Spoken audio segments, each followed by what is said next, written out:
When I hear large corporations that make billions of dollars in profits trying to blame our interest in providing health insurance as an excuse for cutting back workers' wages, shame on them. I'll make him an offer he can't refuse. Was it me? Was it me, or did you, Mr. President, just sound an awful lot like me, the Godfather? Shame on that, Mr. President. The office supply giant saying shame on you.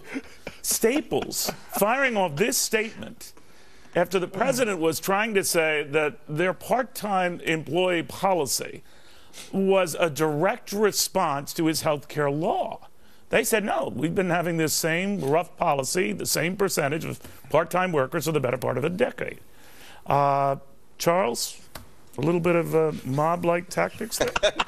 Yeah. You have to use the Godfather voice. Oh, man. All right, but go ahead. Okay. You didn't sound like the Godfather. You sound like my grandpappy. I know, exactly, yeah.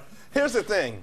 President Obama has contempt for capitalism, but when you talk about Staples, it's like contempt on steroids. I mean, the audience needs to be reminded. Staples, funded by Mitt Romney, they had the first store. Mitt and his crew actually helped them stock the shelves. That might have had something to do with it. Went on to hire millions of people to help start millions of businesses in America. An amazing, beautiful American success story that is the antithesis of everything that the president preaches. Now, here's the real rub.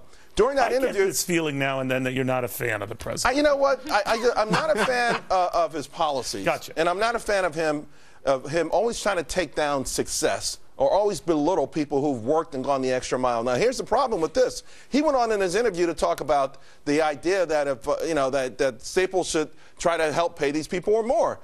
You're the one who created the 30-hour work week. Help me out here. There's a bill passed in the House this year. Make the 40-hour work week, bring it back. But you say 30 hours is enough. You're the one who has destroyed so many low-income working people.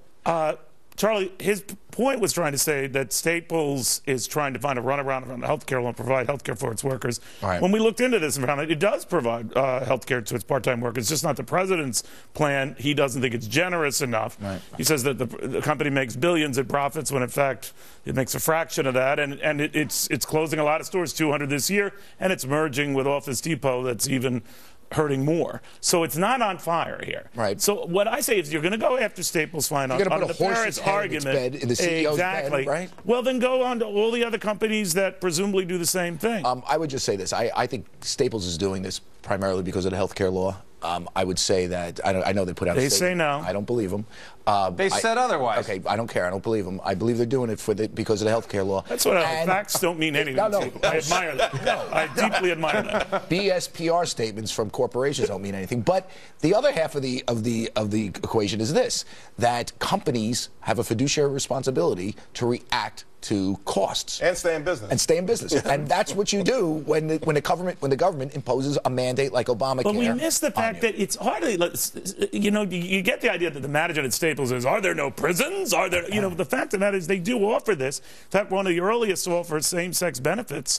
So leaving that aside, why do you think Staples was targeted? For all the political reasons, or that the president is sending a salvo out? Any of you who start blaming my health care law. He's going to start calling you out by name. Right. Staples first, and then it's going to be Walmart, Target, Home Depot.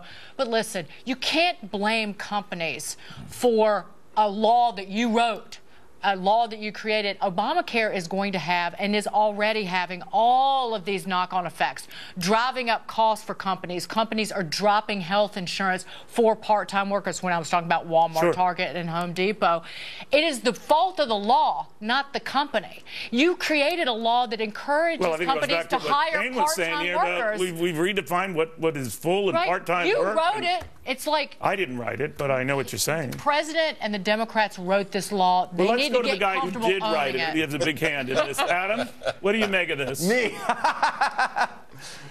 Well, I'll try to reframe this, Neil, in terms that are slightly more favorable to the president. I will, by the way, agree that maybe he didn't make the best choice of company to talk about, given the facts.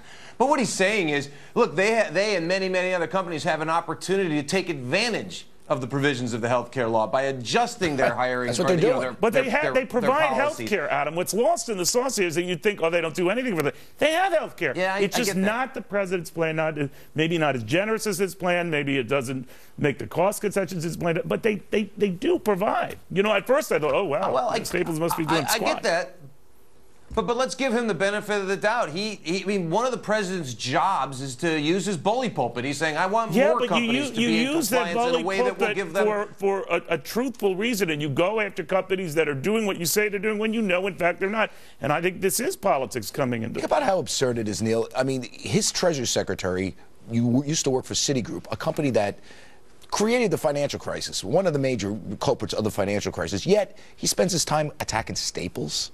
I mean, this is insane. I mean, Citigroup is actually a bad actor. Jack Lew, his Treasury Secretary, worked there, made millions of dollars from it. Bob Rubin, another friend of his, worked there, was there while the thing cratered. Yet they don't get attacked in the press. Oh, come on, he's no friend of Citigroup. He has said just as nasty things about Citi. Wait a second. Listen, a company that's bankers as he has think about what you're saying. You're saying that we should give the president the benefit of the doubt for attacking a company that is in actuality a good corporate citizen, while he takes the leftovers from Citigroup and puts them in the administration. I mean, what is that all about? I'm saying we should give the president the benefit of the doubt that he wants more companies to comply with the opportunities available in the Affordable Care Act. But it's okay for him to use as a farm team for his administration a company like Citigroup that destroyed the financial system. Citigroup. The only one I know we don't have much time to take, and the only thing I don't know is he was, you know, having a personal meeting with Tim Cook at Apple. I love Apple, great company and all of that. But this is a company that makes all those fancy iPhones and iPhone Pluses in China.